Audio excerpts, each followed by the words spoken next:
উত্তর হলো না, খেজুরের রস নাপাক হবে না।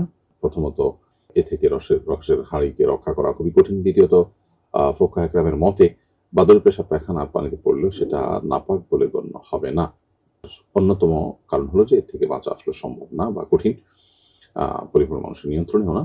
ফাতুল কাদিরে বিখ্যাত হানাফি ফকিহ ইবনুল হুমাম রাহিমাহুল্লাহ তিনি লিখেছেন, অবলুল হুফাস ওয়া খুরওয়াতুহু লা ইফসিদু লিতাআজ্জুল ইহতিরাজ মিনহু, অর্থাৎ বাদুড়ের পেশাব পায়খানা এগুলো কোনো খাবারে বা কোনো কিছুতে পড়লে সেটাকে নাপাক করবে না, কারণ এটা থেকে বেঁচে থাকা পরিপূর্ণভাবে সম্ভব না, হারাম হবে না। তবে নিপা ভাইরাসে আক্রান্ত হয়ে আপনি ক্ষতিগ্রস্ত হতে পারেন, সেই জায়গা থেকে সতর্কতা কাম্য। কারণ শরীয়তে নির্দেশ না হলেও কেউ বিপদে পড়তে পারে, অসুস্থ হয়ে যেতে পারেন, নিজেকে ধ্বংসের দিকে ঠেলে দেওয়ার মতো কোনো কাজ হতে পারে। এরকম কাজ থেকে শরীয়ত আমাদেরকে বেঁচে থাকতে পারে।